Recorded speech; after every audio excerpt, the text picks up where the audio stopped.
I would like to have access to that property. He said, I'll give you 2 weeks. I signed a contract, assumed liability, and along with some of the parents, we hired an archaeologist from UCLA, Dr. Gary Stickle, knowing full well that I'm not qualified to say there's tunnels under there, even if I found them. And we began our dig. At the end of 2 weeks, I had to stall, because Dr. Stickle was not quite ready to admit there were tunnels. It took us 34 days. At noon the 34th day, with the bulldozers, with their motors running, ready to knock the building down, he was going to knock the building down and then build this office building, Dr. Stickle said, you know, I can say without any question right now, there have been tunnels under the school. They were filled in. Now, I'm going to show you the documentation on the tunnels. This is it. No, keep it there. Keep that there. This is the what we found. This is a preliminary report. I have a 186-page scientific report available to you out here if you're interested, by the way. We found a 9-foot wide subterranean entrance under the west wall of dog room. There were 4 classrooms. That was Ray Bucky's room. By the way, Virginia McMartin and Ray Bucky were tried. Virginia, the grandmother, was acquitted. Ray had a hung jury. And we found these tunnels in the middle of the second trial of Ray Bucky. They could have been used to convict him. We called the prosecutor. He sent his investigator out, Mr. Perez. Mr. Perez told me, I don't want you entering in my conversation with the archaeologist. I said, why? He says, you're too argumentative. And I said, well, okay, you go in and talk. I'll just keep my mouth shut. We went in, he talked, and he argued with the archaeologist. Here's an investigator not qualified to talk about tunnels. He said there aren't any tunnels there, and the archaeologist, of course, argued. But anyway, they didn't use that evidence, strong evidence, in the second trial. They ignored it right in the middle of the second trial. I might mention this. The children identified professional football players, professional baseball players, household name actors, actresses, and the son of the leading politician, not a leading politician, the leading politician in Los Angeles as being perpetrators. Okay, we found an avocado tree root cut on both sides of the entrance, and I'll show you this in just a few minutes. The entrance of the tunnel, as I said, it was 9 feet across the top, and on one side was a live avocado root, on the other side was a dead avocado root. They had to cut that out. We have this, by the way. We found a plastic Disney bag, copyright 1982, about 4.5 feet below the classroom floor, and 3 to 6 inches in from the entrance and under the foundation. Now, the reason that plastic Disney bag is so important is because we think that they filled the tunnel in 1982 when the complaint was initially brought to the attention of the authorities. I said 83 earlier, it's 82 when the complaint was made. And when they filled it in, the plastic Disney bag somehow or other flew in there as they were filling it in, and nobody noticed it. Now, who says there is no God, right? What documentation, fantastic documentation, that tunnel, the entrance to that tunnel, this is right at the entrance, was filled in 1982 or sometime subsequent to 1982. Mr. Ken Lanning, the outstanding know-it-all FBI expert, behavioral science, says that I took that garbage bag in 1993 out of a trash can and placed it there, that I planted evidence. Of course, Mr. Lanning says there's no organized satanic movement in this country today. There's only a few dabblers here and there. Thank you, sir. We have another 3 hours to go. Okay, can you hang in there? Okay, the tunnel proceeded south, then 45 feet through classroom 4 and 3 and north, then 10 feet within the classroom 4. The tunnels were 30 inches wide, 44 to 46 inches deep, with the top of the tunnel 30 inches under the classroom floor. The children were able to walk through it. We're talking about young kids now, right? The adults had to stoop down and walk through it, but they could do it. The tunnels were built in kind of a triangular, or I should say a semicircle type, so that they had natural support, I guess. These people know everything. They are brilliant. The footing between classroom 3 and 4 was arched, for the tunnel passed underneath it, and 12 inches shorter in depth at this location than the same footing 12 feet to the north. I'll show you that in just a minute. That's significant, because the arch was where the tunnel went. And it was arched in that particular location, whereas 12 feet away, it was 12 inches longer or thicker. Footing between, let's see, there were 4 large upright containers were found in the tunnel under the arch, obviously hand-placed. A 9-foot wide chamber was found along the tunnel across classroom 4. The top of the chamber and the top of sections of the tunnel had layers of plywood covered with tar paper, which had apparently been supported by cinder blocks and 2x2 and 2x4 wooden posts found underneath. Tunnel features made it evident that the tunnels had been hand-dug.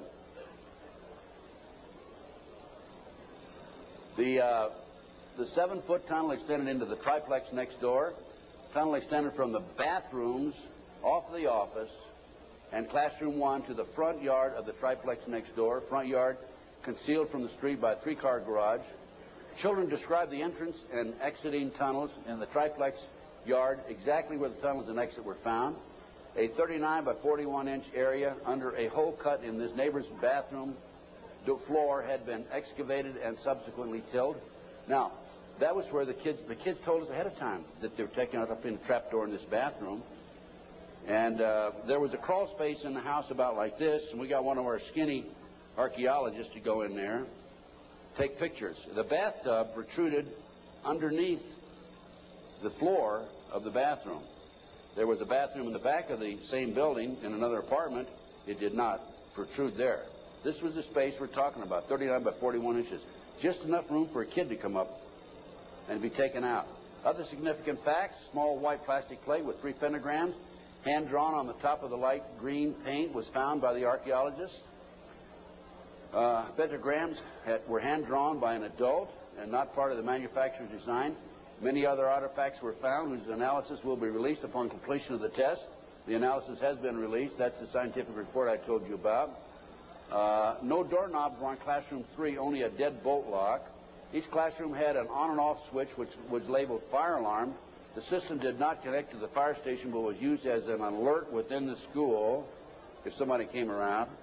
More than 2,000 artifacts were found under the school floor, including over 100 animal bones.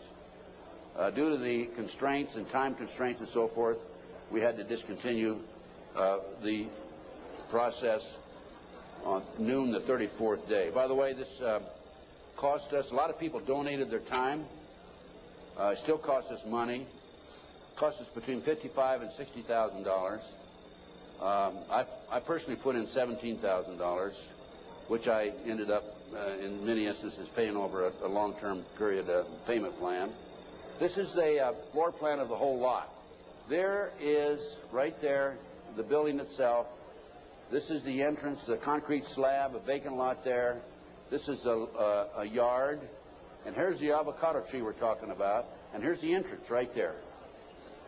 Now here is the tunnel. It came in here, extended here, and here's the chamber across here. We think, but didn't have time to explore this, the tunnel went up here. Now we definitely were able to come up with it here, right here, and it came into the bathroom over here. Okay. There's the entrance. 9 feet across here. I'll show you a diagram in a few minutes. There's the avocado tree. Those roots are live. Over here we had a dead avocado root. Okay, next.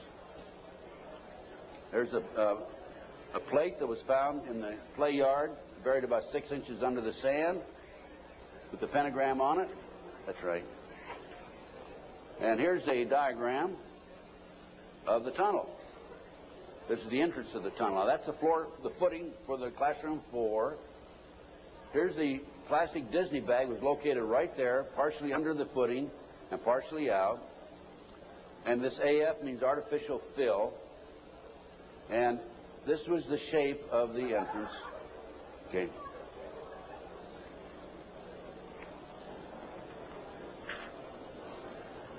Here's your diagram. These are your drawings. Artificial fill. Here's the avocado root there. Here's the dead root over there.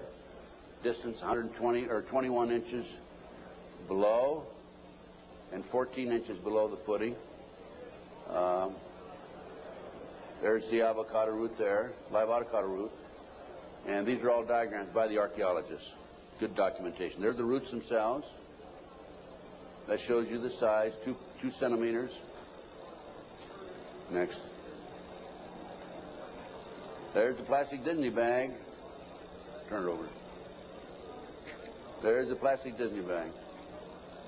Disney, classroom 82, 83. Sandwich bag. It was a sandwich bag. This shows the arch of the tunnel. Now, the school was built in 1966,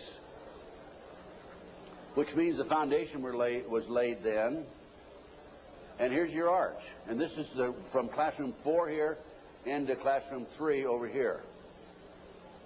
And it was 12 inches higher over to the left. Go ahead. There's yours truly looking up. This was in classroom 4, as I recall, and this is where the tunnel extended, right along here. Now, the reason the tunnel's been filled in, you have to understand that, and the reason the archaeologists could say that they were filled in is because the texture of the dirt that had been filled in was different than the natural texture. Okay. Just turn it off for a minute. In addition to the tunnels, I developed information that an abandoned satanic site was in Crestline, California. Crestline, California is in the mountains. The kids said, remember a few minutes ago, they were flown by jet, or flown, they didn't say jet, into the mountains. There's an airport 10 minutes from the McMartin Preschool. It's Hawthorne Airport. There's a landing strip in Crestline. I heard about this abandoned satanic site, and I went up to the site, took pictures. And this is what by the way, before I go on with this, I called the prosecutor in the McMartin case. And I told her, hey, I think I know where the children were taken. If they weren't, it's certainly worth looking at. And I will be glad to make this information available to you. And if you want to have the children go up and look at this abandoned satanic site, we can. She said, we're not interested. They weren't interested in hardcore evidence, the tunnel. They weren't interested in this abandoned satanic site. Go ahead. This is what we found. 666, one of the satanic signs. That's a stone on the site. The house had been up here. The day after the McMartin case broke in the news, the house burned to the ground. And it was here. The street's on the other side of the hill. You cannot see the site, this area down in here, from the street. You have to go in, would have to go in through the house and come down. And this, you can see it's quite elaborate. There's my associate, Judy Hansen, who works with me in L.A. And next. This is looking at the opposite direction of the picture we just took. And you can see there's San Bernardino down in there. And you can see that on the side of a mountain like that, nobody's going to find it unless you fly over with a helicopter. That's probably an altar, flattened stone. Also an altar, another altar that had been broken. This is, of course, you recognize the star. Now, this is a satanic symbol. Put the next one up. Hold the first one. There it is right there. Put the first one back on. Now overlay them. Turn it around that way. Okay, any question about that, folks? No. Well, let's read what that says.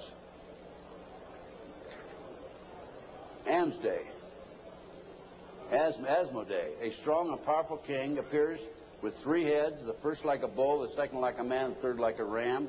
He has a serpent's tail, the webbed feet of a goose, and he vomits fire. He rides the infernal dragon, carries lance and pennon, and is the chief of the power of Ammerman.